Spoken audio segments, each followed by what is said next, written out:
What's up, everyone? We are diving back into the multiverse today for another epic. Which is What If Naruto X Harem X Samui X YUGITOX FUU Part Naruto X Harem Part 5. And if you enjoy this fanfic, then please press the like button and subscribe to my channel for more fanfic like this and comment for next part. And now let's start the fanfic. Omoi looked at Choji with a sense of respect as he spoke. I avoided any important veins in your shoulder. Choji, holding his wounded shoulder with his hand, winced as he felt the pain throbbing through his arm and could see his hand quickly turning red. Omoi could sense how much Choji had pushed himself in the fight, and he knew that his opponent was not yet fully recovered. With a gentle smile, Omoi continued, "We can fight again when you get stronger." Choji couldn't help but feel a sense of gratitude towards Omoi, who had shown both strength and compassion in their battle. Omoi turned his attention to Yugito's fight, but it seemed it was already over. Omoi turned his attention to Naruto's fight and arched an eyebrow. He didn't expect the Nara of all people to have tricks up his sleeve. Not bad, Naruto. The air was thick with tension as Naruto sprinted after Shikamaru, the Konoha shinobi. Shikamaru, ever the strategist, deftly dodged Naruto's initial sword swings, parrying them with his trusted kunai. However, Naruto was not one to back down from a challenge, and with each swing, he grew more and more determined to land a hit. On the fourth swing, as Naruto charged toward him, the lightning sword held high above his head, Shikamaru prepared to defend himself. He threw a kunai at Naruto, hoping to distract him long enough to make his escape. But Naruto was too quick. With lightning-fast reflexes, he coated his sword with even more electricity, causing it to surge with power. The sword cut through the kunai as if made of paper before slicing through Shikamaru's chest with a sickening sound. Shikamaru quickly transformed into a log, making it obvious that he had switched places with his wooden decoy at the very last second. Naruto wondered where the log came from. Suddenly, his thoughts were interrupted by the swift sound of a kunai being thrown in his direction. In a split second, he realized that the kunai was adorned with 3 burning paper bombs, each letter carefully inscribed on them, and were now hurtling towards his feet. The blazing letters danced before Naruto's eyes as he frantically searched for an escape route. Within moments, the paper bombs ignited, and the explosion erupted with a deafening boom. With a quick burst of energy, Naruto sprung upwards towards the towering main mast of the ship, his chakra-infused feet sticking firmly to the wooden surface as he ascended easily. The wind whistled past his ears, his eyes scanning the deck below where Shikamaru was also making his way up the mast with calculated precision. As Naruto's keen gaze rested upon his friend, Shikamaru, he couldn't help but wonder what was going on in Nara's mind. With a slight furrow of his brow, Naruto posed the question gnawing at him, "Tell me, Nara, what plan are you brewing in your mind because your friends are not doing that good?" To his surprise, Shikamaru's attention remained solely on him, as if he had not even heard the concern about their mutual friends. Naruto was pleased to see that despite mentioning his friends being in danger, Shikamaru didn't make the mistake of looking away from him but instead kept his whole attention on Naruto. As the Nara fell silent, the stillness was only broken by the sound of him rubbing the inside of his ear. "Perhaps I will let you know soon." Shikamaru's passive voice filled the void, though the lack of emotion in his words was as clear as the cloud that had just covered the sun, casting a shadow on the ship. As Shikamaru stood atop the ship's main mast, the wind howling around him, he focused his chakra and began to weave the intricate hand signs for his shadow possession jutsu. However, his concentration was abruptly shattered when Naruto appeared out of nowhere, his trademark grin spreading across his face. Shikamaru's heart sank as he realized he didn't have enough time to complete the jutsu before Naruto landed a swift kick to his stomach, sending him hurtling down to the deck below.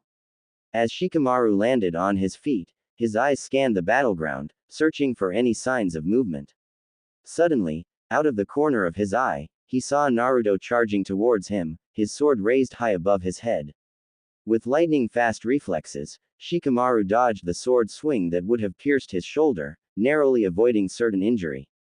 As he regained his footing, Shikamaru's mind raced, trying to come up with a plan to outsmart his opponent.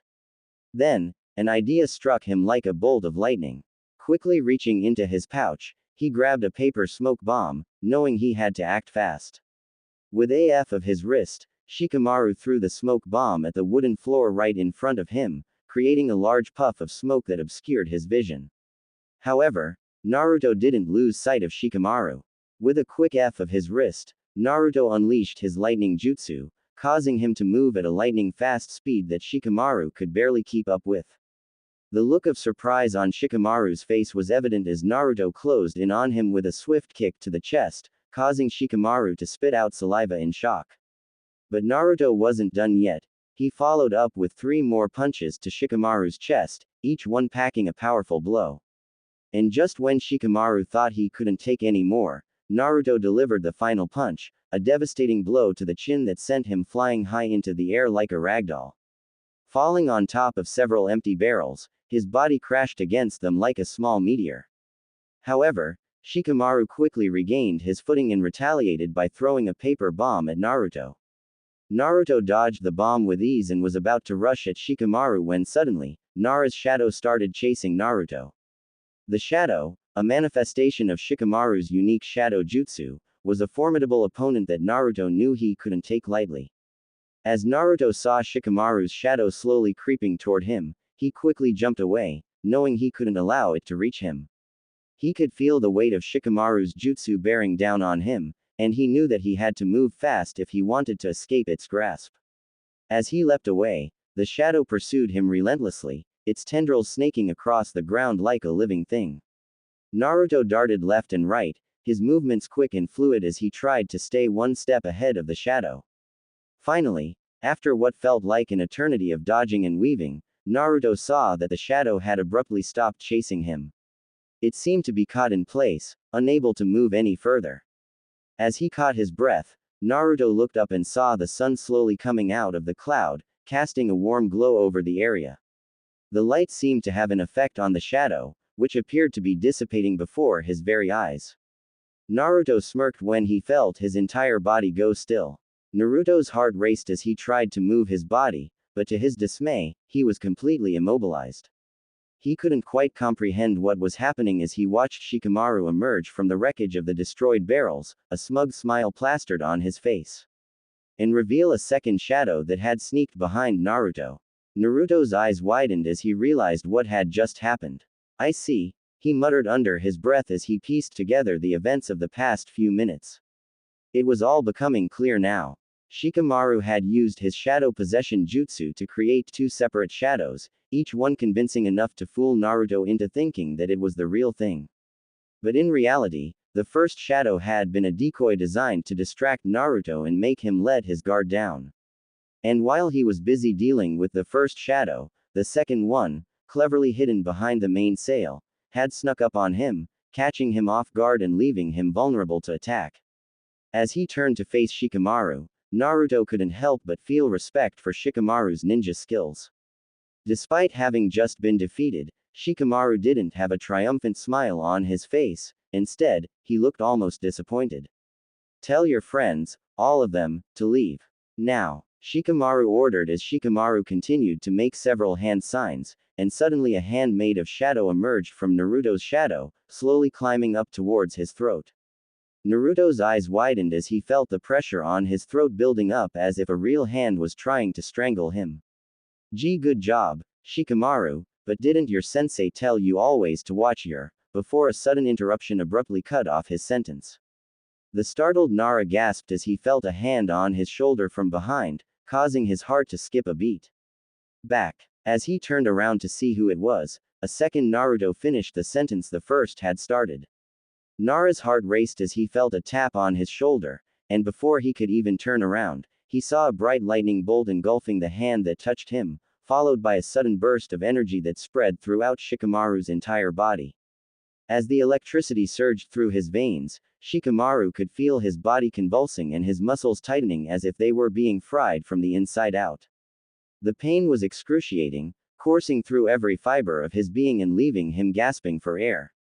He tried to scream, but his voice was lost in the waves of agony that washed over him. It wasn't until Naruto's grip on his shoulder loosened that he was able to catch his breath, the pain slowly ebbing away like a receding tide. Shikamaru's body felt heavy as he knelt down, struggling to catch his breath, gasping for air. The pain in his chest was immense, throbbing like 1,000 needles piercing through his skin. He gritted his teeth, trying to fight through the agony, but even the slightest movement was excruciating. He attempted to lift his arm, but it was as if his limbs had turned to stone, and the effort was futile. As he looked around, it was clear that the battle was lost. His comrades, Choji and Ino, lay motionless on the ground, defeated. As Shikamaru was kneeling on the ship's wooden deck, he felt a gentle pitter-patter of raindrops tapping against his skin. He gazed out at the endless expanse of water that stretched out before him, the sound of the waves crashing against the ship's hull filling his ears. The sun still shone high in the sky, casting a warm glow over everything around him, but despite the bright light, the rain had started to fall. He watched as the droplets of water danced down from the heavens, each one landing delicately on the wooden boards beneath his feet. He felt a small drop of water falls onto his forehead.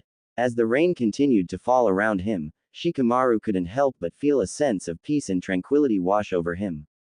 There was something about the gentle patter of raindrops against the wooden deck that made him feel calm and centered, even as the ship rocked gently back and forth with the motion of the waves. "It's over," Naruto proclaimed with an emotionless face before channeling his chakra into a powerful lightning jutsu and unleashing it upon the ship. The devastating attack left a gaping hole through the vessel's middle, causing it to rock violently and take on water rapidly. Shikamaru watched in horror as the Kumo team made their escape, leaving the Konoha team stranded on the sinking ship with no way to save themselves. As the ship began to tilt and Shikamaru felt the cold water rising around him, he knew that they had lost. It was a bitter defeat that he could do nothing to prevent. As he slipped into unconsciousness, his last thought was a haunting realization that they had been outmatched and outmaneuvered by their cunning opponents. With the sun beating down on his skin, Idate plunged into the cool and refreshing waters of the ocean. He swam with a steady and powerful stroke, his eyes fixed on the small island in the distance. Despite the strong currents and the choppy waves, he deftly navigated his way through the sea, fueled by his determination and will to win. As he approached the shore, he scanned the beach for any sign of his ninja bodyguards, but to no avail. He searched high and low, calling out their names, but the only sound that greeted him was the gentle rustling of the palm trees and the distant cries of seagulls. Deep down, Idate knew his chances of finding them were slim, but he refused to give up hope. As the waves crashed against the shore, he felt a sense of unease wash over him. He tried to push the thought out of his mind, but he couldn't shake off the nagging feeling that something was not right. Despite his fears, Idate knew that he had to keep moving forward. The race was far from over, and he had to stay focused if he wanted to emerge victorious. Idate, with his heart pounding and his body drenched in seawater, struggled to climb up the rocky terrain in an attempt to escape the wrath of the unforgiving sea that was pursuing him relentlessly. As he dragged his exhausted body away from the perilous waters, he suddenly felt a looming presence cast a shadow over him. Looking up, he saw a man with a wicked smirk on his face standing before him. The man, whose name Idate recognized, was someone who he had not seen in a long time. His wide tone and smug grin were enough to send shivers down Idate's spine. "Long time no see, Idate," the man says, with a wide tone.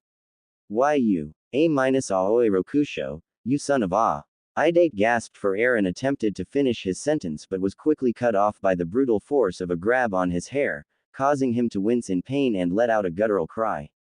Despite his best efforts to resist, he was thrown with immense force, tumbling uncontrollably before coming to a stop, breathless and shaken. "Now, is that any way to treat your old sensei?" Aoi's voice was laced with disappointment and frustration as he shook his head in disapproval. "Really? How many times do I have to teach you never to trust anyone?" Idate, with a dazed expression on his face, struggled to get back on his feet, but Aoi had already made his move.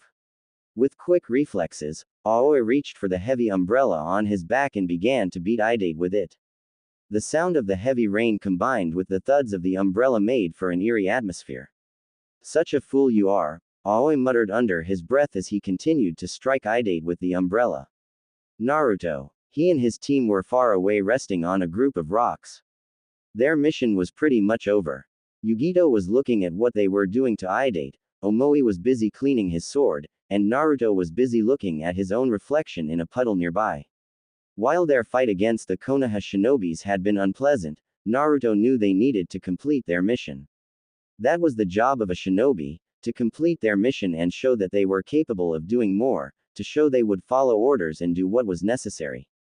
You look nothing like the Raikage, Naruto grunted, remembering the words he heard from Aoi. Naruto wanted to say those words didn't impact him, but he would be a liar if he said that. He wasn't blind. He knew he looked nothing like his father and grandfather, even Uncle B was much more different than him. This is just foolish. I'm simply different, that's all, Naruto told himself for the 10th time. Suddenly, he heard Yugito cursing under her breath as she kept watching as Idate was being beaten even after falling unconscious. Those bastards. Yugito growled as her hand gripped the pommel of her sword. Yugito, stand down. This is not our problem. Yugito turned to face Naruto with clear anger in her eyes. He's already unconscious. They are just worthless worms. Yugito almost shouted. She always knew Naruto valued rules, and his desire to make his father proud was always evident, but she didn't understand why he was allowing this to happen. Whatever they are is not our problem. I feel bad for Idate, but those rain shinobis are not our enemies, and we have no reason to fight them. Naruto explained almost emotionlessly. Omoi frowned but said nothing as he kept cleaning his sword. Yugito knew he wasn't cleaning it anymore. Omoi did that only when he was stressed and needed to occupy his mind with something. Naruto. What should I do then? Yugito questioned. She couldn't believe she was hearing such words from him, one of her best friends. Stand down and do nothing. Soon, the mission will be over. Team 10 Konoha. With their strength and determination, Choji, Ino, and Shikamaru managed to swim vigorously through the rough waves and treacherous waters of the vast ocean, enduring the salty spray and the fear of the unknown until they finally reached the sandy shores of Nagi Island. As they looked back, they could still see the remnants of their once beloved boat, engulfed in flames and slowly descending into the abyss, a painful reminder of the perilous journey that had brought them to this desolate place. Ino, with her heart racing, gasped for air and struggled to catch her breath as she trudged towards the small cave near the shore. Despite feeling completely drenched and shivering from the long swim, she couldn't help but worry for her team's well-being. Are you guys alright? She asked in a concerned tone as she scanned each member's face, hoping to see signs of relief and safety. As she stood there, the salty taste of the sea still lingering in her mouth, a cold shudder ran through her entire body, making her realize just how close they had come to death. Choji could feel his strength waning as the pain in his shoulder intensified with every movement. Despite his best efforts, he could barely stand up, his body feeling heavy and uncooperative. It was then that he noticed that the wound on his shoulder had reopened once again, blood seeping out and staining his bandages a deep shade of red. The sight of his own blood made him feel lightheaded, but he gritted his teeth and pushed through the pain, refusing to let his injury slow him down. Why yeah, we are fine. Shikamaru's response came out as a stutter, his breaths coming in short and ragged gasps as he fought to regain his composure after the intense battle. His body felt heavy, and his knees gave in, causing him to collapse on the hard, unforgiving rocks beneath him. Despite his exhaustion, a small smile tugged at the corners of his lips as he glanced around at his teammates, relieved to see that everyone was still standing, albeit barely. Wait, where's Idate? Ino's panicked voice broke through his haze, causing him to lift his head to see her frantically scanning the area. Shikamaru's eyes followed Ino's gaze, and he realized she was right, Idate was nowhere to be found. It looks like we were separated during the explosion, Shikamaru muttered, his voice strained as he tried to catch his breath. He winced in pain, feeling the sharp sting of his injuries. The acrid smell of smoke and burning debris filled his nostrils as he struggled to piece together what had happened. Despite the chaos and confusion, Shikamaru's analytical mind was already working overtime, sifting through the details to come to a conclusion. Shikamaru's thoughts were interrupted by a violent coughing fit, and he winced as his whole body screamed in pain. He knew that Naruto had really done a number on him, his whole body felt much weaker, and he felt as if a single slap could knock him unconscious. Despite the pain, Shikamaru tried to ignore it and focused on finding Idate. As Ino peered through the cave opening, the sound of raindrops tapping against the rocks echoed in the background, a melancholic melody that matched the sadness in her heart. With a soft, mournful tone, she whispered, "Oh," under her breath while wrapping her arms tightly around her torso as if trying to shield herself from the cruel reality outside. As she stepped further into the cave, seeking refuge from the downpour, her eyes were met with a sight that only deepened her despair.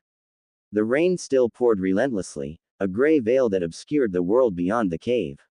Ino's vision blurred as tears welled up in her eyes, and she pressed her lips together, trying to hold back the sobs that threatened to escape her. Surrounded by the deafening silence, Ino was trapped in her own thoughts.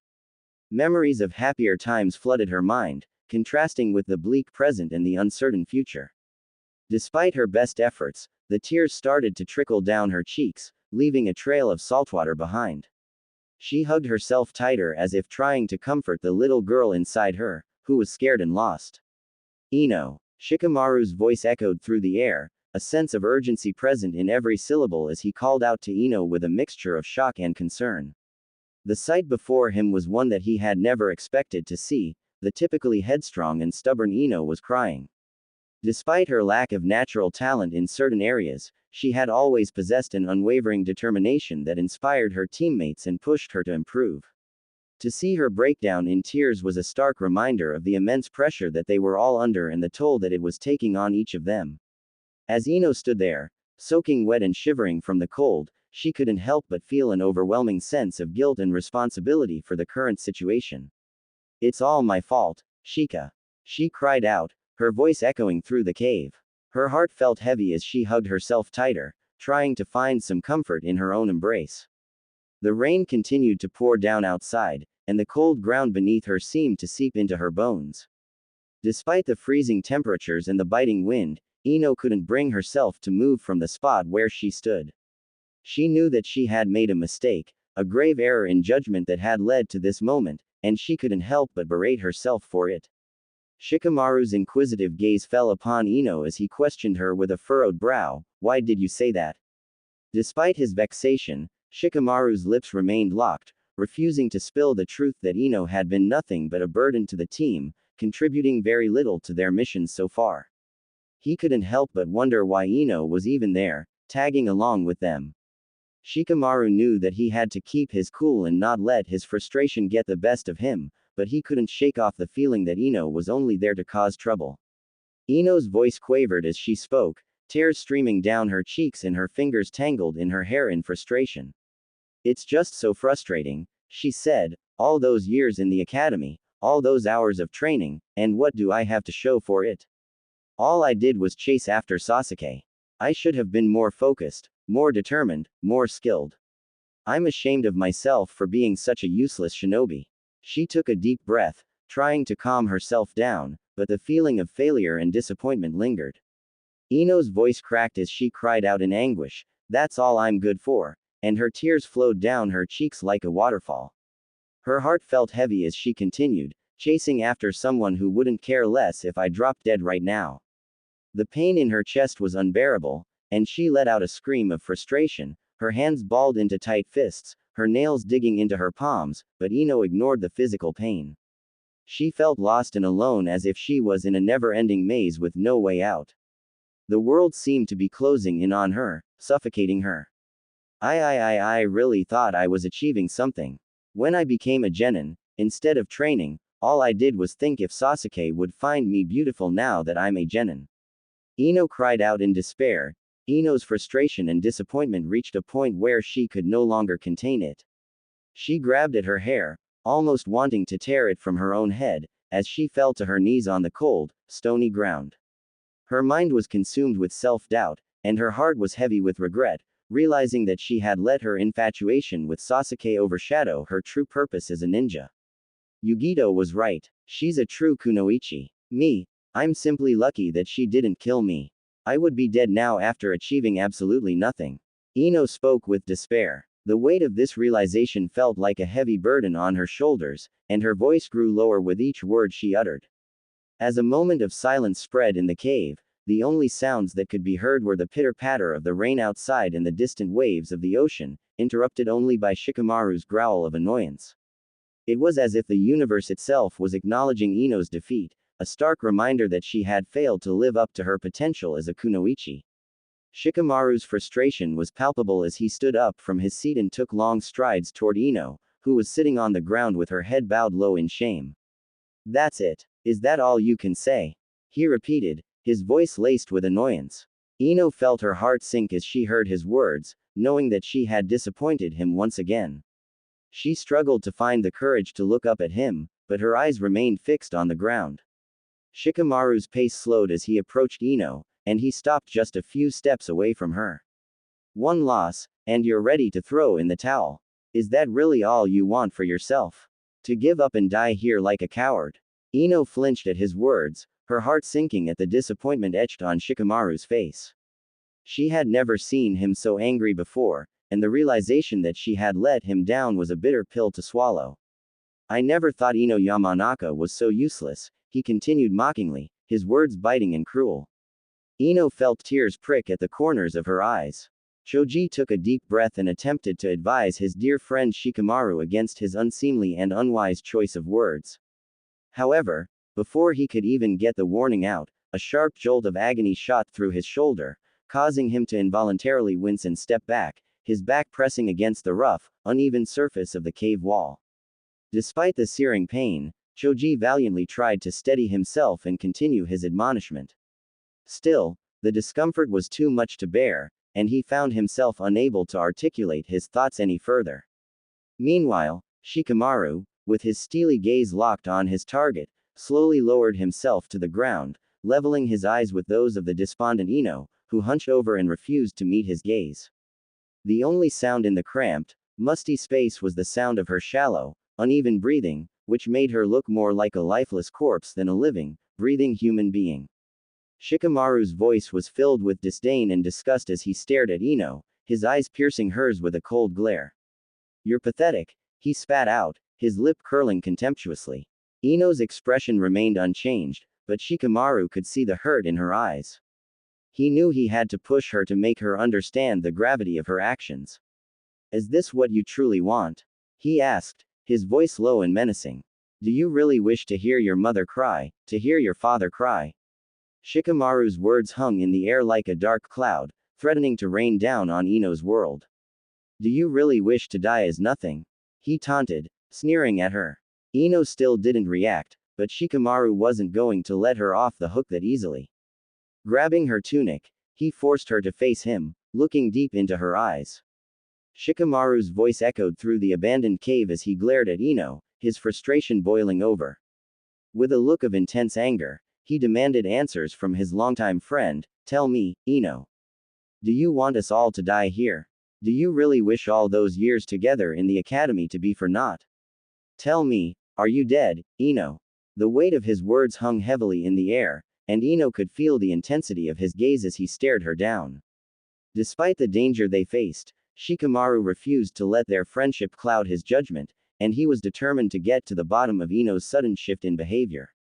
Shikamaru, she stuttered, her words caught in her throat as she saw the growing anger in his eyes. Yet, before she could continue, she was rudely interrupted by the man himself. You're still alive, he snarled, his voice laced with venom and frustration. With every word he spoke, the grip around her tunic tightened even more, causing her to gasp for breath as she struggled to free herself from his grasp. Do you really wish to spit on your parents' faces, on Asuma-sensei's face? On our faces? Because giving up like this is the biggest insult you can give to all of us. These words echoed in Ino's mind as she stood there, frozen in fear and disbelief. Her eyes widened with shock and confusion as she struggled to comprehend the gravity of the situation. Shikamaru had just uttered these words, and they had hit her like a ton of bricks. Ino was still reeling from the weight of Shikamaru's words when he suddenly let go of her tunic, causing her to fall roughly onto the stone ground. She winced in pain as she landed, but her focus remained on the words that had just been spoken. She couldn't believe that Shikamaru had said something so harsh, hurtful, and true. As she lay there on the ground, Ino's mind raced back to the first day she had met Asuma-sensei. She remembered how he had looked at her with kind eyes and a warm smile, welcoming her into the team with open arms. She also remembered the words he had spoken to them. I won't go easy on any of you right now. You're nothing but fodder, but with me, I will make sure you become Jonin in no time. With a deep breath, she gradually rose to her full height, her muscles quivering with the effort. She could feel the weight of exhaustion pressing down on her, threatening to pull her back to the ground. Nevertheless, she persisted, determination etched onto her features as she stood there, swaying slightly. Slowly but surely, her legs steadied, and she could feel her strength returning to her. It was as if the ground beneath her was lending her support, and she drew strength from it, straightening her spine and lifting her chin. This is your 6th birthday, my princess, the joy of our family, Ino's father whispered as he wrapped his arms around her.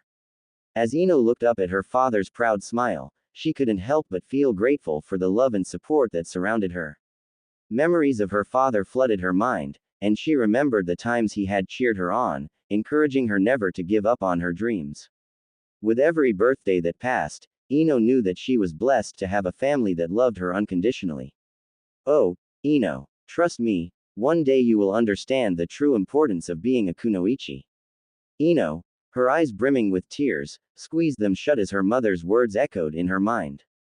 She could remember the day her mother had told her about the importance of being a kunoichi, how it wasn't just about fighting skills but about being a protector and a healer. Ino's lower jaw trembled as she felt a sudden burst of determination.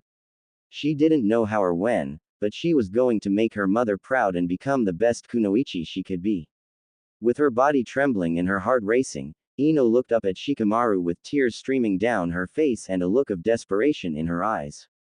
Shikamaru spoke in a low and calm voice, "Tell me, do you want to be weak?" His words hung in the air like a weight, and Ino felt the gravity of his question. But Ino was not one to give up easily. She knew what she wanted, and she was not going to let anyone stand in her way.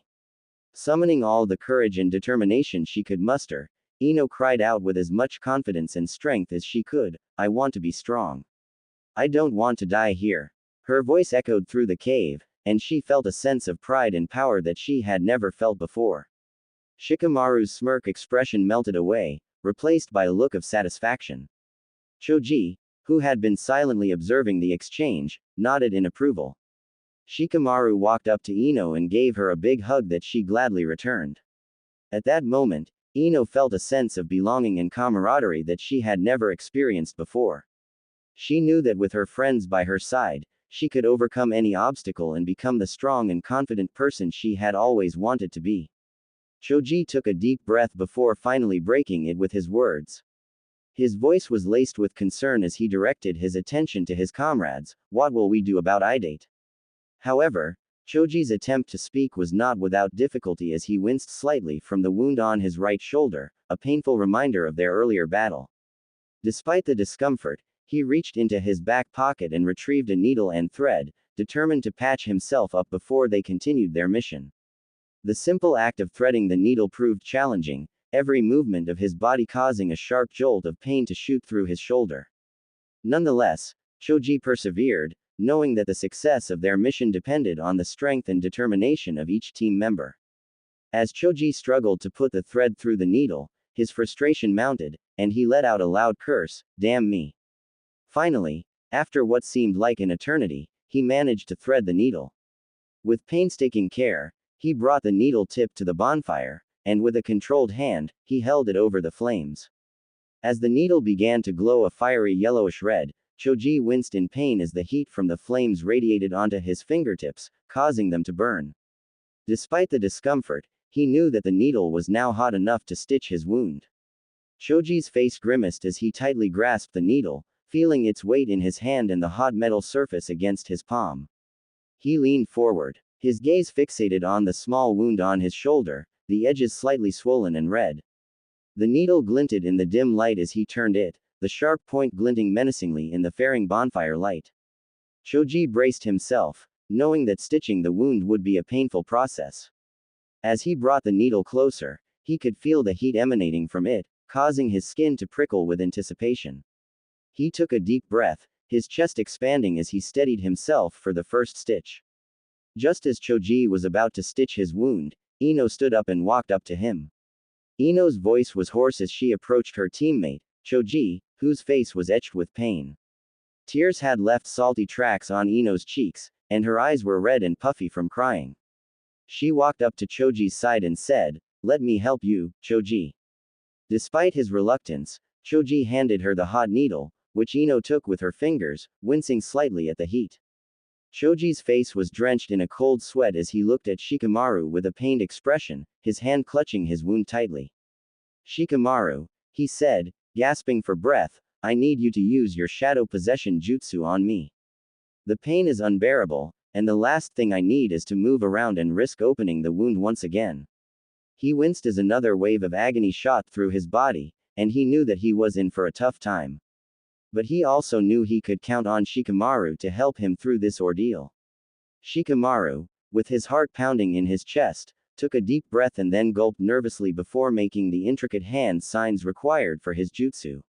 His shadow stretched out and connected with Choji's, causing the larger boy to lose his balance and fall to the hard, unforgiving stone ground with a thud. As Choji struggled to regain his footing, Shikamaru quickly moved to complete the technique, forcing his best friend to sit cross-legged on the ground, completely immobilized. Meanwhile, Ino's hands were shaking so badly that she was afraid she would accidentally stab Choji with the needle. She knew that stitching up the wound was a delicate process that required a steady hand and precise movements. Next time, someone that doesn't care might be against you. As Ino stood alone with her thoughts, she couldn't help but replay the words of Yugito over and over again in her mind. She knew the fight they had just been through was tough, but it wasn't just the physical toll it had taken on her that was weighing her down. Ino couldn't shake the feeling that she was a liability to her team rather than an asset. As Ino stood there, looking at Choji, she knew she couldn't let him down. Her mind was racing, filled with doubts and fears, but she refused to let them take over. With a deep breath, she felt a new sense of determination wash over her. She knew that she had to be strong and stay focused if she wanted to help him. As she slowly removed the bandages covering Choji's wounded shoulder, she could feel her hand trembling with fear and uncertainty. However, she refused to let it stop her. Instead, she took a few more deep breaths, channeling all her energy and concentration into the task at hand. "I will do it as fast as possible, Choji," Ino promised, her voice filled with confidence and self-assurance. And with that, she began to work, her hands moving with precision and speed as she tended to Choji's injury. Choji winced in pain and gritted his teeth as a sudden jolt of agony shot through his body, causing every little movement to feel like getting stabbed again and again. Ino carefully removed the last bit of the bandage covering the wound on Choji's shoulder, revealing a gruesome sight that made her almost gasp in disbelief. The wound was deep and oozing with pus, indicating it was badly infected. As she examined the injury more closely, Ino couldn't help but feel a pang of sympathy for her friend. She knew that Choji was tough, but this injury looked like it was causing him an unbearable amount of pain.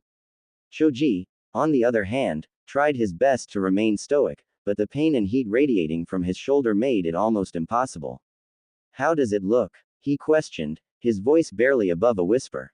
He couldn't bring himself to look at the wound, knowing that the sight of it would only make him feel worse. From the pain and the heat coming from the wound, he knew it was bad, but he needed to hear it from Ino to confirm his suspicions. As Ino laid her eyes on Choji's wound, a wave of nausea swept over her, causing her to feel like she would vomit any moment. The slash wound that ran from his collarbone to the middle of his chest on the right side was emitting an alarming amount of warmth, making her palms sweat with anxiety. The skin surrounding the wound had turned an ominous shade of dark purple, indicating the severity of the injury. Moreover, pockets of white dead cells were forming around the wound, with pus oozing out of it, painting a grim picture of the situation.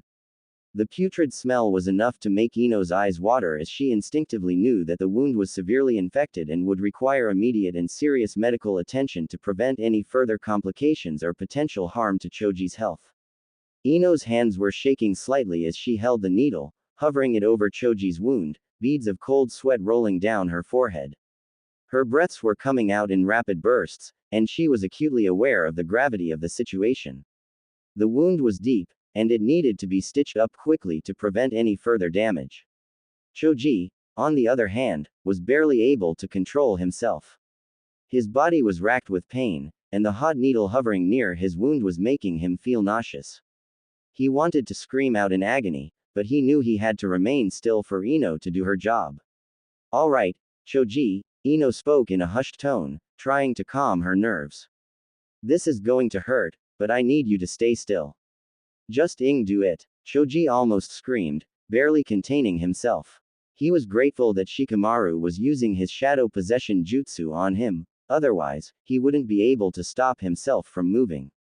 Ino, with her steady hands, carefully threaded her needle and began to stitch up Choji's wounded shoulder in a surprisingly swift motion. As she worked, Choji's mind raced with 1,000 different thoughts, but the pain was overwhelming. It felt like 1,000 needles were piercing through his skin all at once, and he couldn't scream. Every stitch that Ino made felt like a fresh wave of agony washing over him, and he wondered how much more he could take. The pain was so intense that it felt as if his entire body was burning from the inside out, but he knew that he had to stay strong and endure until the end. Through gritted teeth, Choji tried to focus on anything but the pain, but it was a battle he was losing. I'm sorry. Ino's apology was sincere and heartfelt as she patiently and skillfully stitched up Choji's deep and painful slash wound. Despite the excruciating agony that Choji was experiencing, he remained still, unable to move or even scream, as Ino's needle penetrated his delicate skin. As she worked, Choji's breathing became increasingly shallow, his face turning a ghostly shade of pale. Ino continued to work methodically, her hands steady and sure, never once faltering in her task. Shikamaru was finding it increasingly difficult to keep Choji under the shadow possession jutsu. As the technique took hold, Choji's body writhed with pain, and he tried to let out blood-curdling screams. But even in the midst of agony, Choji refused to give up, making it all the more challenging for Shikamaru to keep him restrained. Ino was working diligently to patch up Choji's wounds, but it was no easy task. The gaping wound on Choji's chest was deep, and blood was gushing out of it alarmingly.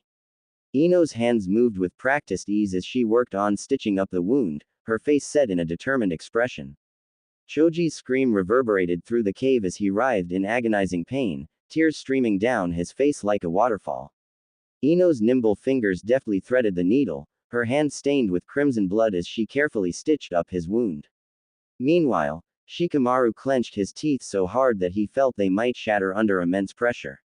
He took a deep breath and focused his chakra, ready to use his shadow possession jutsu to take control of Choji once again. With AF of his wrist, he unleashed his power, and Choji's screams subsided as Ino finished stitching him up. The air was heavy with the scent of blood and sweat. As Ino continued to stitch up Choji's deep and jagged shoulder wound, she could see the immense pain etched on his face. The beads of sweat on his forehead were a testament to the agony he was enduring. After 5 more minutes felt like an eternity as the task felt never-ending. It's done. Ino finished the last stitch and looked up at Choji's face, only to see that he had turned paler than a sheet of paper. His once lively and vibrant face was now devoid of any color or expression, making him look more like a lifeless corpse than a living person. Ino couldn't help but feel a sense of overwhelming relief that the surgery was over, but also a twinge of worry and concern for Choji's well-being. As she took a deep breath and wiped the sweat off her forehead, she heard Choji's breathing become shallow and labored, and before she could say or do anything, he lost consciousness. With Idate and Aoi, the AIM Jonin and his 3 genins, fueled with rage, continued to relentlessly pummel the defenseless Wasabi runner in the middle of the heavy rain area. Idate, the Wasabi runner, had bruises scattered all over his face and senbons piercing his skin. The sound of flesh hitting flesh echoed throughout the deserted field, accompanied by the endless pouring rain. But what made the situation even more unbearable was the fact that Aoi, the AIM Jonin, was not content with simply inflicting physical pain on his victim. He relentlessly attacked Idate's self-worth with every blow, calling him a coward, a weakling, and a worthless human being who did not deserve to live. The Wasabi runner's spirit was shattered, and he could only hope that the brutal assault would come to an end soon. His breaths came in ragged gasps as he struggled to stay conscious, his vision blurring as he fought to keep his eyes open. With each passing moment, the sense of urgency grew stronger, like a weight pressing down on his shoulders, threatening to crush him. Suddenly, Aoi's voice rang out, mocking and triumphant. Time's running out. Idate, he sneered, her tone laced with disdain. Fukusuke will be at the Midoroki shrine right about now. Any chance you have is long gone. Idate felt a surge of anger and frustration, knowing that he was so close to his goal yet so far away. He tried to push himself up, but his body betrayed him, his muscles weak and unresponsive. With a groan, he dropped to his knees, then onto his belly, feeling the hard earth beneath him. Your running days are over. You can't even stand up. Once the poison in those senbons finishes spreading through your body, you will be crossing a different sort of finish line. The last finish line of death, always said, with an evil grin never leaving his face. Idate felt his will to fight was slowly fading away as he tried desperately to reach for the pocket knife that was on the ground in front of him. What do you really think you can do with that little pocket knife? Aoi asked out of pity for the sorry sight of the wasabi runner. Aoi then reached out to grab the pocket knife on the ground, but Idate immediately slapped his hand away as the wasabi runner desperately clung to it. No, don't touch it, Idate declared as he somehow maintained his defiant spirit. Feeling annoyed, Aoi continues to beat the helpless Idate. The aim Jonin stomped his foot on Idate's hand that was still clinging to the pocket knife and kicked the wasabi runner directly in the face. He then began to stomp on his weakened body. You fool, were you hoping to show the world that you are a man of integrity? You could have just run away. You picked the wrong time to try to redeem yourself, Idate. Aoi said with a cold casual tone. The aim Jonin then places his foot firmly on Idate's chest, waiting to let the poison in his senbons finally finish the wasabi runner off for good. Idate was weak, and he could feel his consciousness fading. He knew he was done for. Aoi, as Naruto landed near the aim Jonin, Aoi, his sudden call echoed through the air like a thunderbolt, catching him and his team off guard. The sound of his landing echoed through the area, making Idate's unconscious form shift slightly. Aoi and his team, curious about the sudden arrival, turned around to face the source of the noise, only to find Naruto, Omoi, and Yugito landing beside them with a graceful thud. Yugito, who had been scanning the area, couldn't help but notice Idate's unconscious form lying on the ground, his bruised and beaten body making her heart feel heavy with sadness. Naruto, on the other hand, was completely oblivious to the situation as he took a step forward with an innocent yet wide grin on his face, his eyes sparkling with childlike wonder. Naruto's curiosity was piqued as he gazed at Aoi with a finger thoughtfully placed under his chin, his eyes focused on the object that was hanging from Aoi's waist. Tell me, Naruto began, his voice casual yet laced with a hint of urgency, are you in possession of the sword of the Thunder God that was made by the second Hokage? His question hung in the air, causing Omoi to almost roll his eyes in disbelief.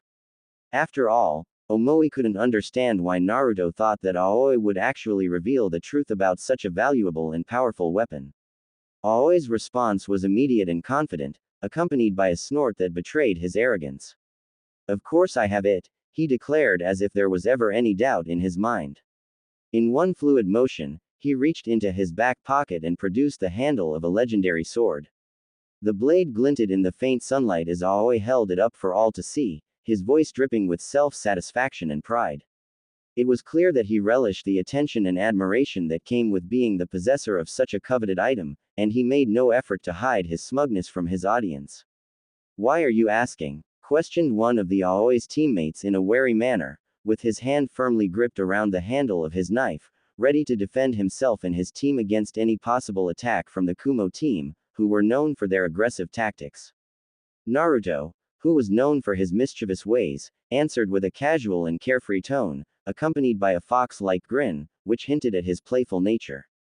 Nothing, really, he replied, shrugging his shoulders nonchalantly as if the question was of no importance to him. But, he quickly added, we just received a new order from our Raikage, his voice trailing off as he suddenly vanished from the view of the AIM team. As Aoi stood there, his breath caught in his throat as he watched in horror. The metallic scent of blood filled his nostrils as he saw Naruto's sword slice through the air, severing the head of one of Aoi's teammates in a single swift motion. Blood spurted out from the lifeless body, spraying everywhere, some landing on Aoi's face from the right side, making him flinch in disgust and shock. Aoi's eyes widened, and he couldn't believe what he had just witnessed. Looks like there has been a change of plans.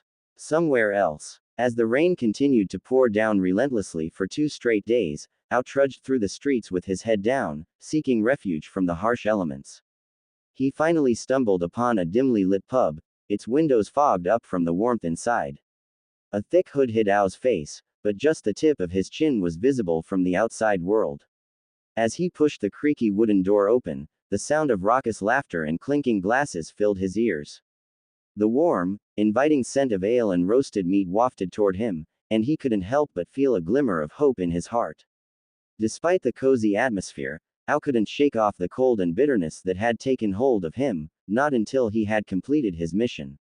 He approached the bar where he was meant to meet the informer, his eyes scanning the crowd for any signs of danger.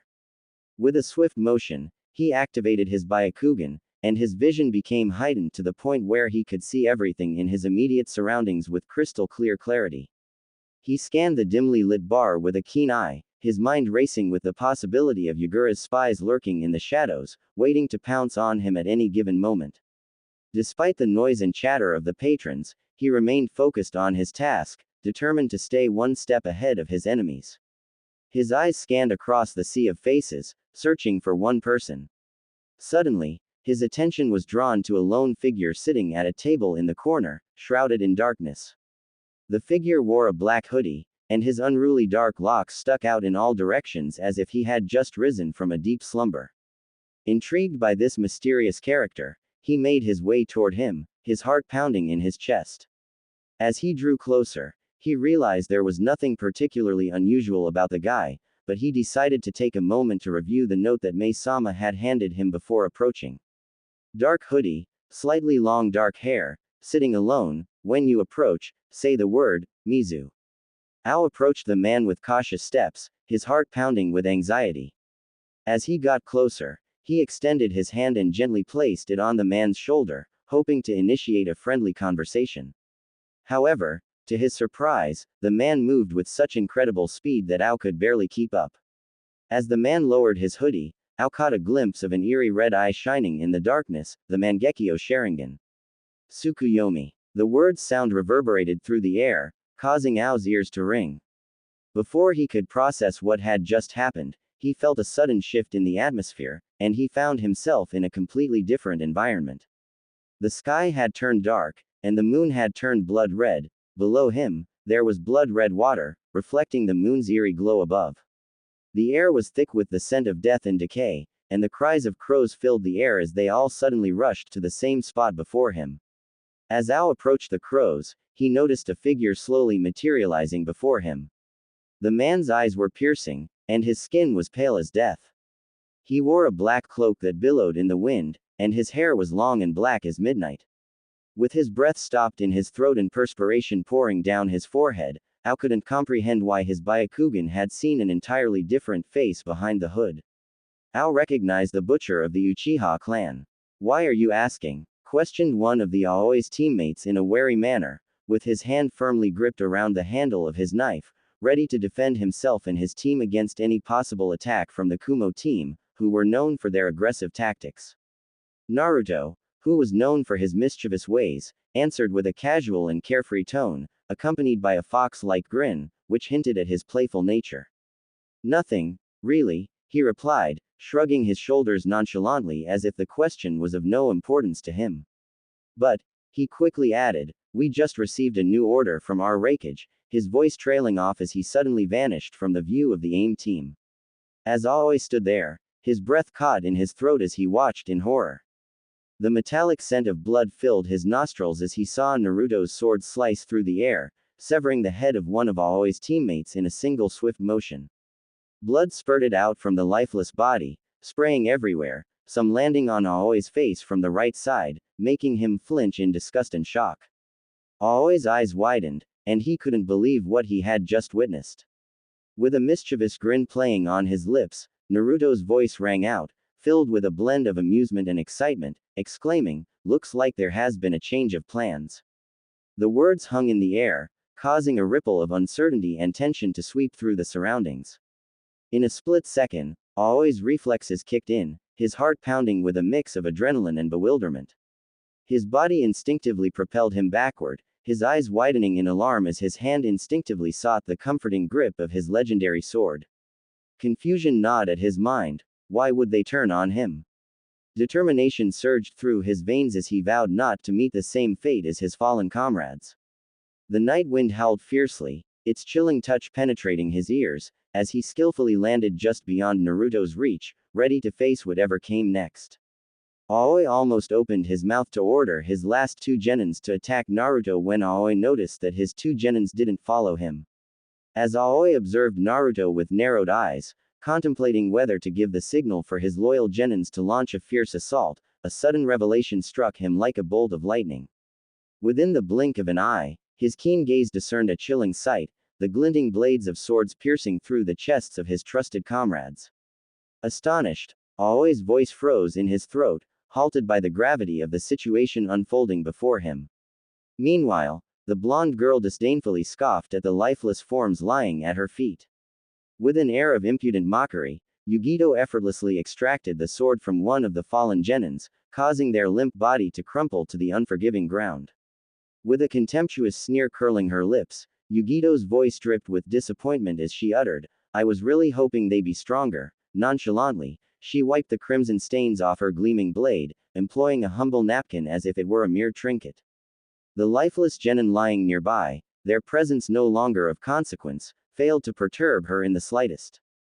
Amidst the torrential downpour that drenched the rugged terrain beneath a moonless night sky, her words resonated with an aura of both disdain. In a blazing fury that sent shivers down his spine, Aoi's eyes widened like twin orbs of smoldering ember as he beheld the lifeless bodies of his once genins strewn across the unforgiving rocky terrain. With lightning coursing through his veins and determination etched upon his visage, he summoned forth the power of the sword of the second Hokage. In a breathtaking display of mastery, the hilt of his weapon responded to his touch, springing forth an ethereal blade forged from the very essence of yellow lightning, illuminating the velvety darkness of the moonless night. The crackling electricity danced with wild abandon, intertwining with the shadows. With a fiery rage burning in his eyes, Aoi's voice reverberated through the air, laden with betrayal and disbelief, as he vehemently accused the three genins standing before her, "You traitors."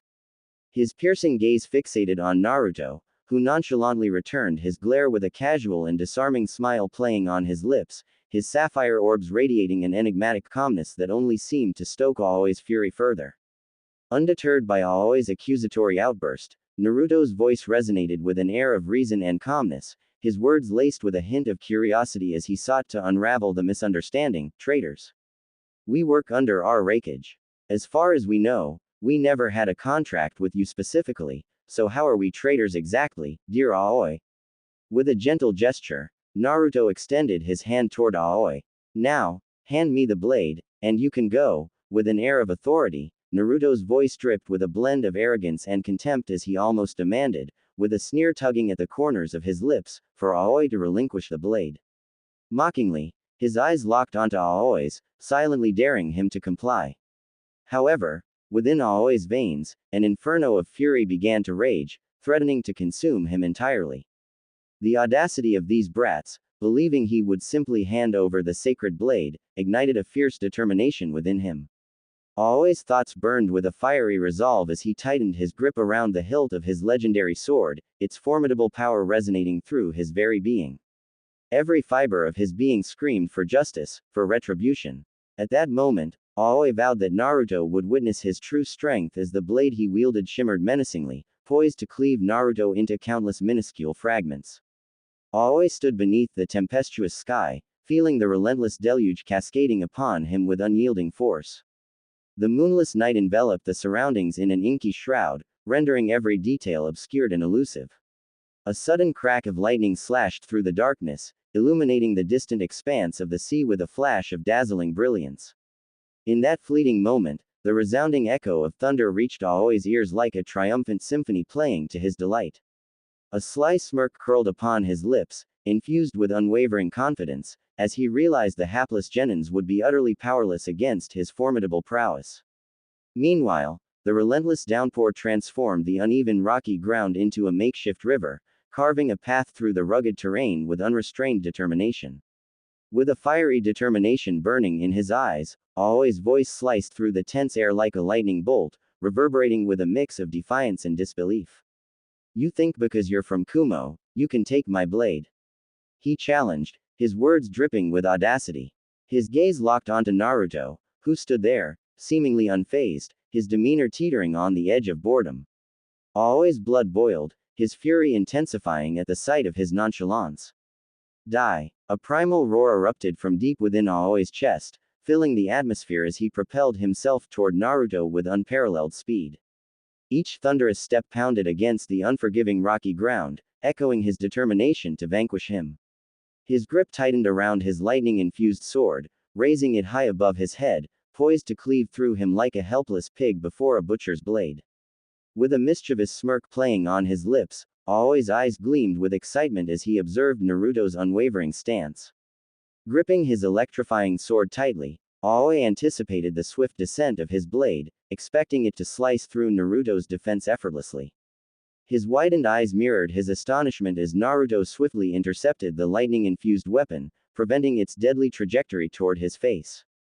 To Aoi's disbelief, not only did Naruto successfully seize the lightning blade, but its lethal currents seemed not to affect his hand. In the midst of the pouring rain, a tempestuous clash unfolded between Naruto and Aoi as the former's hand crackled with the mesmerizing power of purple lightning, illuminating the night with its electrifying glow.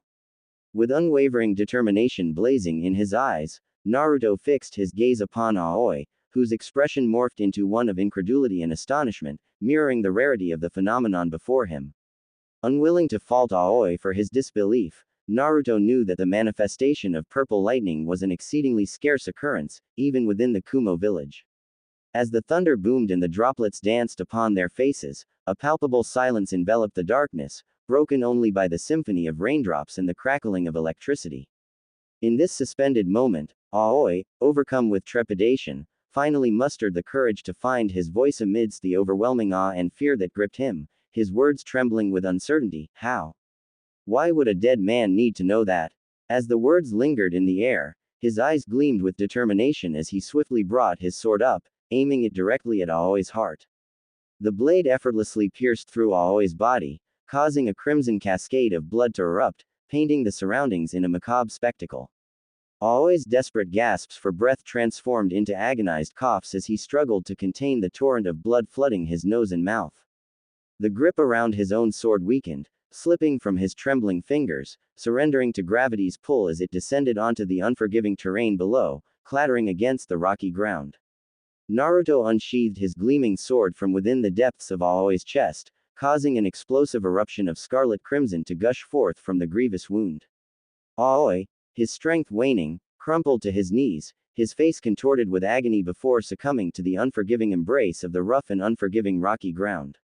The life force within him ebbed away, his blood cascading in a macabre dance, transforming the once stoic terrain into a vivid tableau of crimson, marking the poignant end of his fleeting existence. I guess our work is done, Omoi uttered, weariness seeping into his voice as he exhaled a sigh that carried the weight of his fatigue. The relentless downpour outside seemed to exacerbate his dispirited state. I hate rain, it gets everywhere, Omoi thought. With an air of irritation, he contemplated the inconvenience of the precipitation, his thoughts consumed by the relentless patter of droplets against his face. Omoi meticulously employed a napkin to meticulously cleanse the crimson stains that adorned his blade. Adjacent to him, Yugito approached the prone and battered form of Idate, who clung tenaciously to the very pocket knife that held sentimental value to him, despite his unconscious state. Yugito gazed upon the motionless figure of Idate. His body sprawled out before her like a fallen warrior on the battlefield. As she stood beside her captain Naruto, she couldn't help but feel a twinge of sympathy for the unconscious boy. Despite his occasional irritations and quirks, there was an undeniable innocence that emanated from him. Naruto, Yugito's voice carried a mix of concern and uncertainty. What shall we do with him? Her eyes fixated on the fragile form of Idate. Naruto's response was unwavering, his words resonating with a commanding authority instantly demanding attention. Heal him, he declared with unwavering conviction, his voice carrying the weight of a natural-born leader. Whatever or not he wins is not our problem anymore, his words echoed through the air, leaving no room for doubt. Yugito nodded in agreement, her blonde locks cascading around her determined face. With a swift motion, she began channeling her healing jutsu, weaving intricate chakra threads to mend the wounded boy's battered body. In a swift and unexpected moment, a cacophony of echoing footsteps reverberated across the rugged terrain, catching Naruto's attention. The sound grew louder, each step resonating with a purposeful intensity. Without even turning his head, Naruto instinctively knew who was drawing near. What is happening here? Amidst the stillness that hung in the air, Shikamaru's voice broke through the silence like a blade slicing through the thickest fog, sharp and piercing. Curiosity mingled with confusion, etching lines of bewilderment onto Shikamaru's face as he posed the question that danced on the tip of his tongue. He had expected to see Idate lying dead on the ground. Yet, instead of that, Shikamaru's eyes beheld a sight that left him dumbfounded. Yugito, with her healing prowess, stood beside Idate, her gentle touch mending wounds that should have been fatal. The fallen Jonin from the Rain Village lay lifeless on the ground, along with his genius. With a nonchalant demeanor, Naruto refrained from turning his gaze toward the Konoha team, his attention seemingly fixated on a distant horizon. As the words escaped his lips, a hint of satisfaction danced in his eyes. Yugito is healing Idate. He can continue his running race. He proclaimed, his voice infused with a sense of assurance. Whatever or not he wins is not our problem anymore. Naruto's gaze shifted downward, his eyes tracing the intricate patterns etched upon the hilt of the legendary sword once wielded by the esteemed second Hokage. At that moment, a spark of recognition ignited within him, for he knew that this magnificent weapon harnessed the raw power of lightning chakra, a perfect match for his own formidable abilities. As Shikamaru gazed intently, his eyes narrowing with suspicion and curiosity, he couldn't help but feel perplexed by Naruto's perplexing statement. It seemed utterly nonsensical unless Naruto had secretly received new orders, causing a ripple of confusion not only in Shikamaru's mind but also among his companions, Ino and Choji. In particular, Ino's brow furrowed in puzzlement as she hesitated, her mouth slightly ajar as if on the verge of inquiring further. However, she swiftly closed it, her recent encounter aboard the ship instilling a sense of caution, making her wary of uttering anything she shouldn't. Despite his lingering wariness towards Naruto's words, Shikamaru found himself contemplating the possibility of going along with it. After all, if there were indeed new orders in play, Shikamaru reasoned that adapting to unexpected circumstances could still enable them to complete their mission successfully. Ino, Choji, stand down. We are not enemies anymore. Shikamaru's authoritative voice resonated through the tense air, cutting through the lingering animosity. Choji, burdened by the searing pain that coursed through his weary shoulder, felt an overwhelming wave of relief wash over him as if a weight had been lifted from his very being. The remnants of the merciless slash wound inflicted during the relentless skirmish still throbbed relentlessly, serving as a stark reminder of his incapacitated state. At that moment, he acknowledged the futility of engaging in further combat, cognizant of his inability to contribute effectively. Ino's eyes widened with a mix of disbelief and confusion as she gazed upon Shikamaru, her childhood friend who now appeared as a complete stranger to her. Wait, she uttered, her voice tinged with a hint of hope and uncertainty. That's it. We are not enemies anymore. Her words floated in the air. His expression remained stoic, his face adorned with an all too familiar look of boredom. In a gesture of subtle restlessness, he absent-mindedly rubbed the inside of his right ear with his slender little finger. With an air of calculated detachment, Yugito's voice cut through the tension-laden room, her words laced with a hint of amusement. This was never personal, Yamanaka. We were simply doing our mission. Of course, we can still fight if that's what you want. Her lips curled into a hunting smirk, a silent invitation to combat hanging in the air. Ino's throat tightened as a bead of cold sweat trickled down her temple, a visceral response to the prospect of facing her formidable adversary. She swallowed hard, her resolve wavering momentarily, but she knew deep down that she was not yet ready to face Yugito head-on. Ino's trembling hand reached up to wipe away the evidence of her unease, her mind racing with the realization that she was simply no match for the strength that stood before her. As Idate slowly regained consciousness, his eyelids fluttered open, revealing a world drenched in hazy shadows. A surge of fear gripped his heart when his gaze fell upon Naruto, standing ominously nearby. However, before panic could fully consume him, Shikamaru's calming voice resonated through the air, assuring Idate that Naruto was no longer his adversary. A wave of relief washed over him, soothing his frayed nerves. Amidst the palpable tension, Ino approached Idate, her eyes filled with concern, and performed a thorough examination to ensure his well-being. Gradually, as Idate became certain of his physical safety, his gaze shifted and settled upon Aoi's lifeless form, sprawled on the rugged terrain. The sight pierced his soul, awakening a deep-seated loathing within him. With every step he took toward Aoi's motionless body, Idate's eyes glimmered with a complicated mix of anger and a burning determination for justice. As Idate's venomous words, "Burn in hell," escaped his lips and collided with the lifeless vessel before him, a wave of shock washed over Shikamaru and Ino. The intensity of Idate's anger directed at a deceased being was beyond their comprehension, for they had never fathomed that someone like Idate could harbor such intense emotions towards a lifeless shell. However, amidst their bewilderment, Naruto realized there must have been a dark and troubled history between Idate and Aoi. Rather than prying into the details, Naruto chose to respect the unspoken boundaries, understanding that it was not his place to delve into matters that did not concern him. So, what now? Aoi destroyed the bridge to Uzu Island. There is no way around it. And even if there is, the race would be over by the time we reach the Todoroki shrine. Idate said with a grim tone, pointing at the destroyed wooden bridge. Don't worry, I think I got that covered. Omoi said with a reassuring tone. The young Kumo shinobi then walked to the edge of the cliff and knelt down on the ground. He then placed his open hand on the rocky surface and started channeling a large amount of earth chakra. Suddenly, a large bridge made of earth was formed, linking Nagi Island to Uzu Island. Idate and Team 10 Konoha had their jaws dropped at the sight of Omoi's power. It was truly a rare sight to see. Idate was the first to approach the earth bridge and used his foot to test its durability. Idate then turns to Shikamaru as if he is looking for his approval. Run Idate, run, Shikamaru simply said with his bright smile. Idate smiled back and began to run at full speed on the earth bridge, eventually crossing to the other side with Team 10 behind him.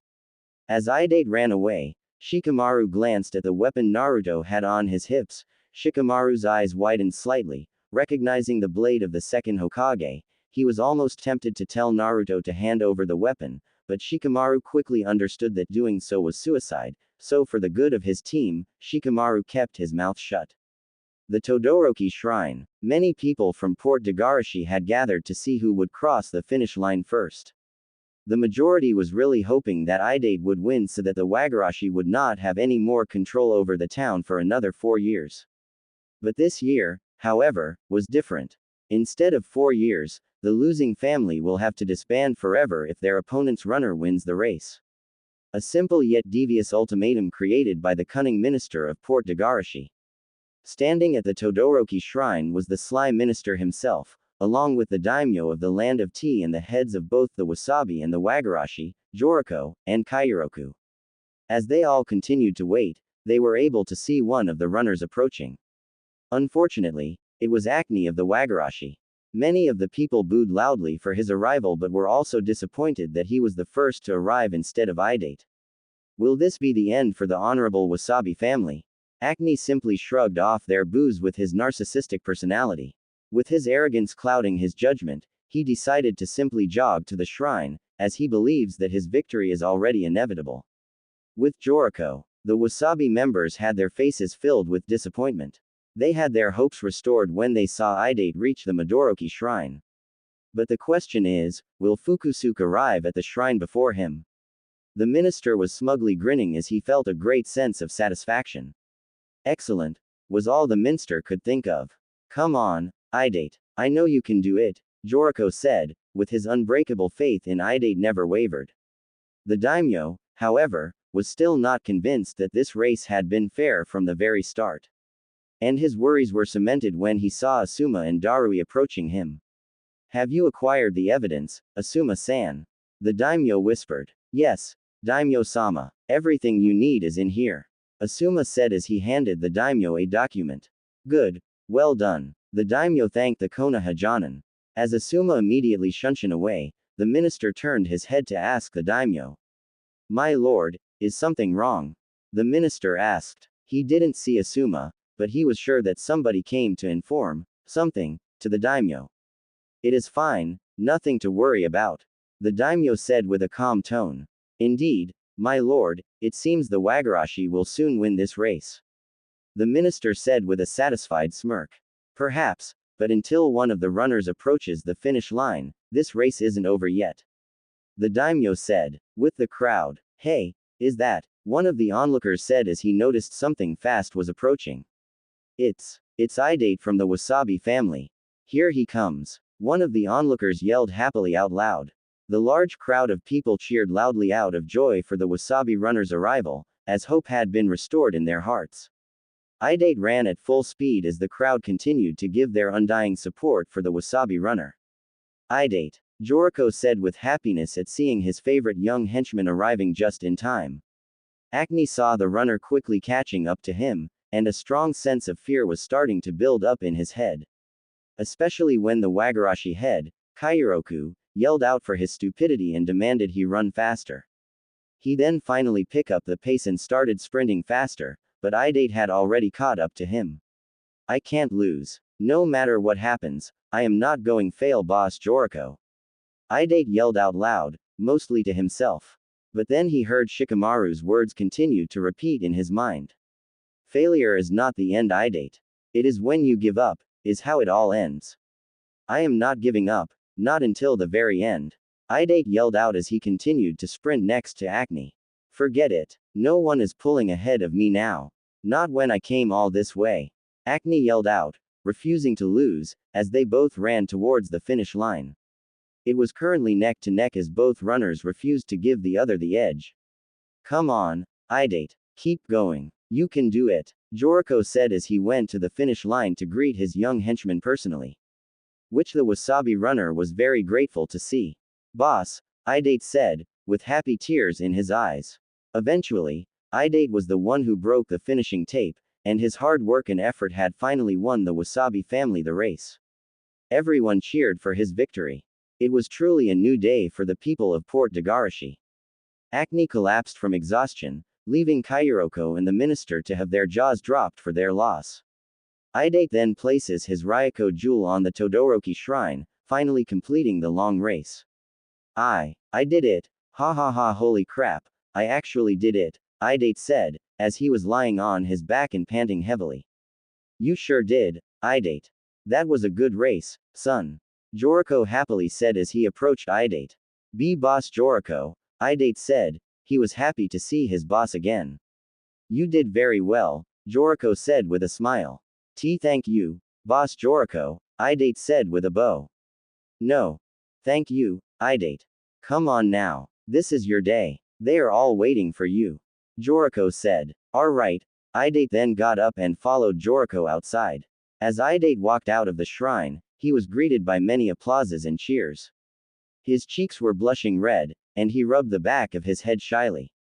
From a distance, no one can really hear the sounds of a brutal beating of Acne by the angry Wagarashi family. Idate is now standing on a podium with a proud yet humble look on his face.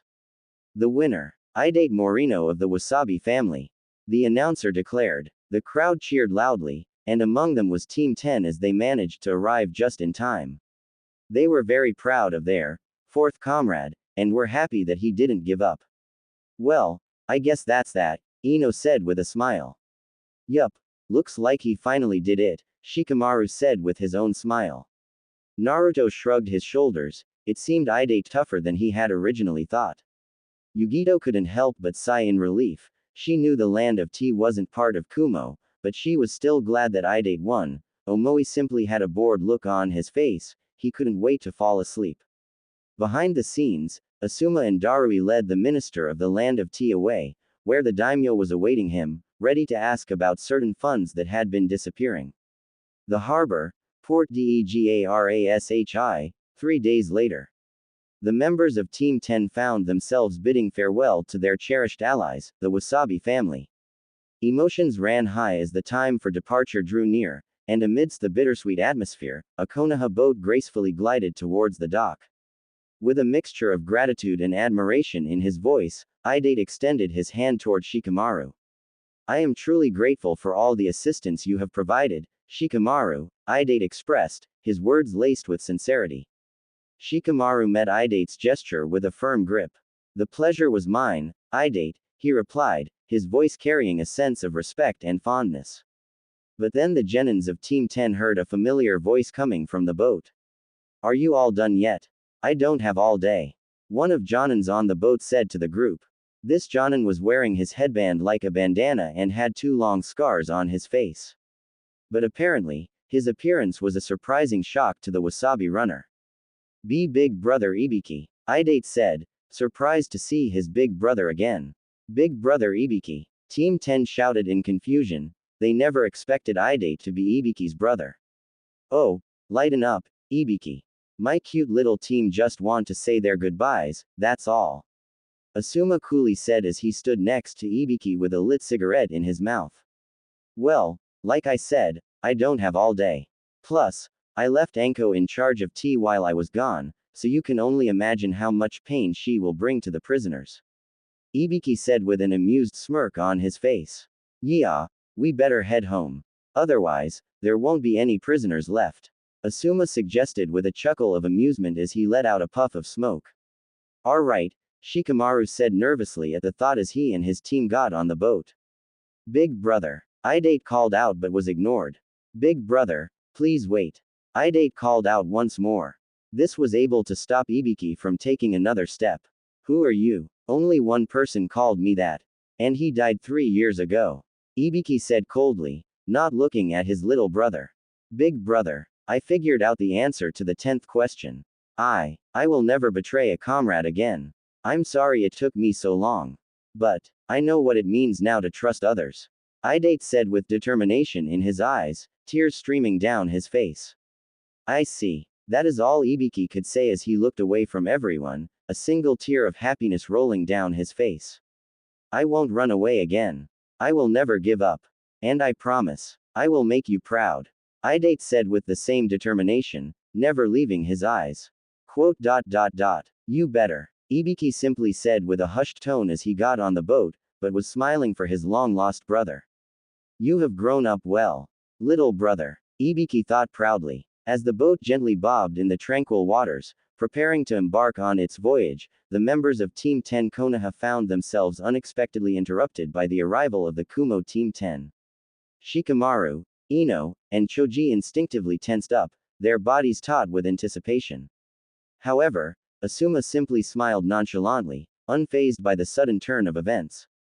Meanwhile, Naruto flashed an innocent grin, oblivious to the seriousness of the situation unfolding before them. And amidst the flurry of emotions, Ibiki kept a watchful eye on Darui. Don't worry, Asuma reassured, his voice carrying the weight of the recent events. With a flare of determination in his eyes, he continued, due to Reikage's orders, Darui helped me to uncover a few things about the Wagarashi family. We are not enemies anymore. As his words hung in the air, a palpable sense of relief washed over the room, dissolving the lingering tension like a gentle breeze dispersing storm clouds. Shikamaru exhaled audibly, his shoulders visibly relaxing as he absorbed the newfound information. His gaze shifted towards Naruto, who stepped forward. You're a good fighter, Shikamaru Nara, Naruto complimented, his voice filled with genuine respect. His eyes sparkled with a hint of mischief as if anticipating their next battle. But I hope next time we can meet as friends. Naruto's words hung in the air, carrying an air of hope and camaraderie. With a warm, outstretched hand towards Shikamaru, he extended a gesture of sincerity. Shikamaru couldn't help but reciprocate the sentiment, his lips curving into a genuine smile. Accepting Naruto's unspoken invitation, he firmly grasped his hand, sealing their newfound friendship with a simple handshake. I wouldn't mind, Shikamaru replied, his voice tinged with a mix of respect and anticipation. Omoi and Choji exchanged a meaningful glance, their eyes filled with unspoken respect and understanding.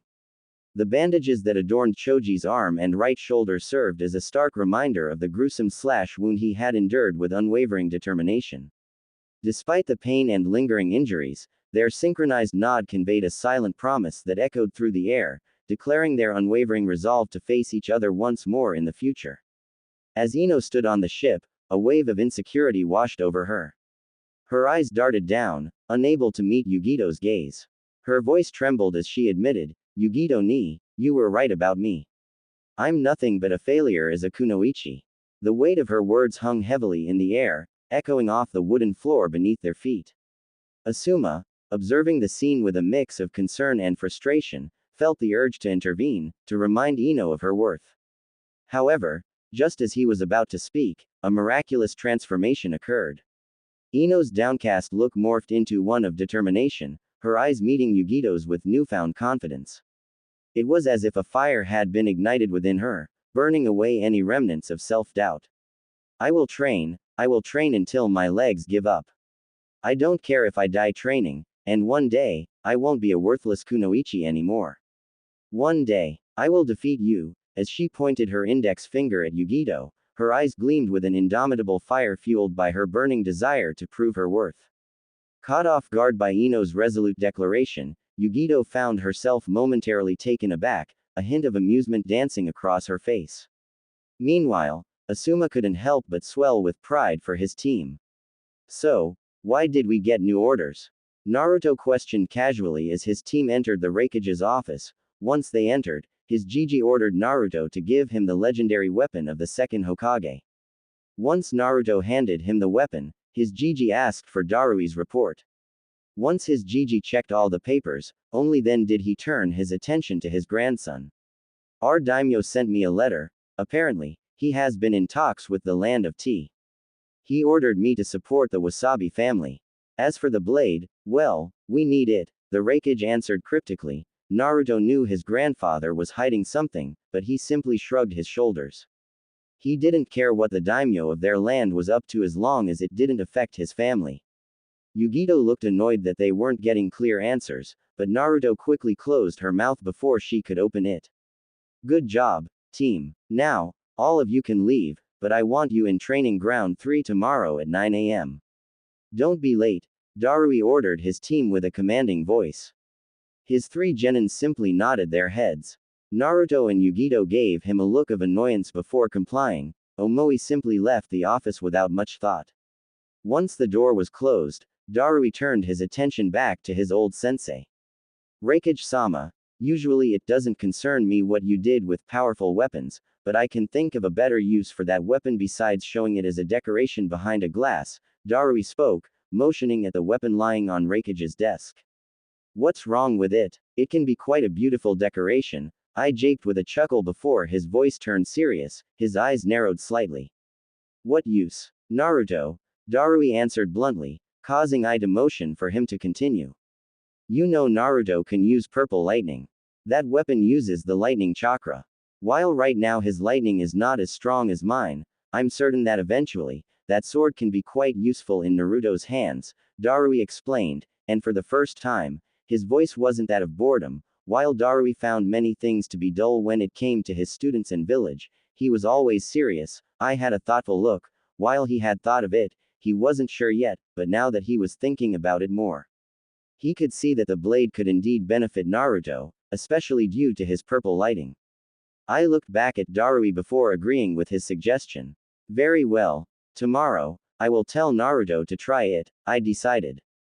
As he grabbed a paper from his desk, he started working on his papers when he noticed that Darui had yet to leave the office. I lifted his head up. "Darui, why are you still here?"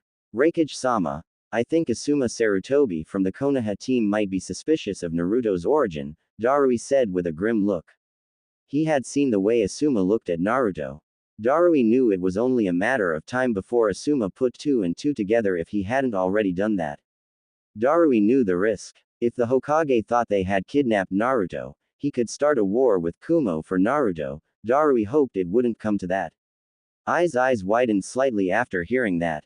A curse escaped his mouth, and he let out a weary sigh, knowing the time had come for Naruto to learn the truth.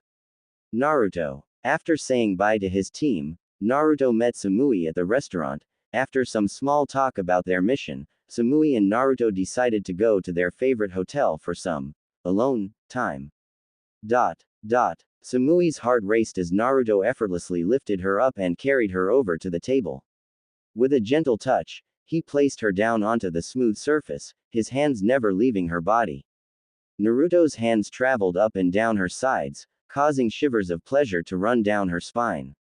As he nestled himself between her legs, she could feel the heat emanating from his body, drawing her in closer. When his lips met hers, the passion between them ignited like wildfire, consuming them both in its intensity. Samui melted into the kiss, her body responding to Naruto's every touch as they lost themselves in the moment. Their hands were frantically tearing at each other's clothing, eager to feel the other's body against their own.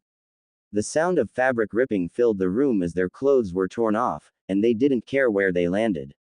Samui's eyes roamed over Naruto's chiseled physique, admiring every defined ripple of muscle along his chest and abs. She couldn't resist the urge to run her fingers over his skin, feeling the warmth of his body against hers. Without hesitation, she leaned in to kiss and across his skin, savoring the taste and feel of him. Samui was lost in the moment as she leaned in to kiss Naruto's chest, the warmth of his skin against her lips sending shivers down her spine.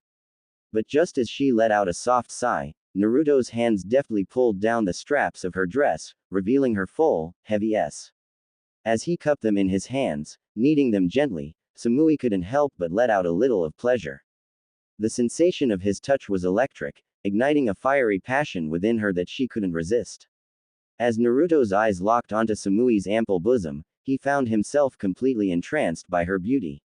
The way her curves accentuated her figure was simply captivating, and he couldn't help but be drawn to her. Samui, noticing his gaze, couldn't help but feel a sense of satisfaction at the attention she was receiving. As Naruto reached out to palm her soft S, Samui let out a soft gasp, feeling a jolt of pleasure shoot through her body. He continued to explore her body, pulling and tweaking her S, which caused Samui to writhe with pleasure. Unable to resist any longer, she pulled him down, burying his face between her ample bosom as he eagerly savored the sensation of her soft skin against his cheek. Without hesitation, he continued to plant kisses all over her exposed flesh, sending shivers down her spine and causing her breath to catch in her throat. The warmth of his breath against her skin and the passion in his touch made her small clothes dampen with desire as he eagerly kissed and ed on her sensitive S, his enthusiasm leaving her feeling dizzy with pleasure. Eventually, she needed more, and Naruto was of the same mind. Samui, with her short blonde hair reaching her shoulders, sat on the edge of the table, her body shivering with anticipation as Naruto showered her S with kisses and S. As he pulled away, she couldn't help but notice the glistening sheen of saliva left behind, a testament to the pleasure he had given her. With a mischievous grin, Naruto knelt between her parted thighs, drinking in the sight before him. Samui spread her legs wider, her breath coming in short gasps as she felt the heat building between them. Naruto rewarded her with a sweet smile, his eyes faring with a primal hunger that left her weak in the knees. As his fingers deftly lifted the hem of her skirts, she felt a rush of anticipation course through her body, knowing what was to come next. With practiced ease, he swiftly pulled her small clothes down, tossing them carelessly to the side, his eyes never leaving hers. As she bunched her skirts around her waist, he ran his hands up and down her smooth thighs, eliciting a shiver of pleasure that made her toes curl. The air was thick with desire as their bodies pressed closer together, and she could feel the heat of his breath against her skin. The room was dimly lit, and the air was filled with the scent of desire as Naruto and his lover locked eyes. Her fingers, delicate yet powerful, reached for the strands of his hair, entwining them tightly around her grip. She pulled him towards her, and he eagerly complied, positioning himself between her parted legs. With a shudder of anticipation, she let out a low, feeling his lips brush against her inner thigh before finally settling against her S-folds. His tongue was deft and skilled, tracing patterns across her sensitive skin as she writhed with pleasure, lost in the sensations that he was creating within her. Every F of his tongue, every gentle sent shivers of ecstasy coursing through her body, and she knew that she was completely and utterly his. Her fingers tangled in Naruto's hair, keeping his head pressed firmly against her lower body. Her eyes were closed, and her mouth was slightly open as she ed with pleasure, encouraging him to continue. Naruto's hands gripped her hips tightly, and he eagerly complied with her request, his tongue exploring every inch of her sensitive flesh. "Oh, Naruto," Samui called out. "Don't stop this. Please. Oh yes." As Naruto's skilled tongue danced across Samui's sensitive skin, she felt a wave of pleasure wash over her body, causing her to arch her back. Samui marveled at Naruto's God-given gift as he continued to eat her with a passion and intensity that left her breathless. His tongue explored every inch of her, sending shivers down her spine and causing her to uncontrollably. As the pleasure mounted within her, Samui begged Naruto not to stop, her voice rising in pitch as she approached the brink of ecstasy. With every passing moment, she felt herself drawing closer and closer to the edge. "Naruto, don't stop. Please don't stop." Her body writhed with pleasure as Naruto listened to her pleas, his fingers moving in and out of her folds in perfect sync with the rhythm of his tongue on her. She arched her back, her S filling the room as he expertly teased and pleased her with his skilled hands and mouth. Every movement he made felt like pure ecstasy, and she couldn't help but beg for more, her words tumbling out in a desperate plea for release. As he continued to work his magic, she felt herself getting closer and closer to the edge, her body trembling with the intensity of her impending orgasm. Samui, with a seductive grin on her face, leaned back and crossed her long, toned legs over Naruto's back, trapping his head between her thick thighs. She could feel his hot breath on her skin as he worshipped her, and she let out a low of pleasure. Naruto's tongue worked expertly, exploring every inch of her wetness and causing her to arch her back in ecstasy. As she looked down at him, she could see the passion in his eyes, and she knew that she had him completely under her spell. "So good," he murmured against her lips, his voice muffled by her flesh.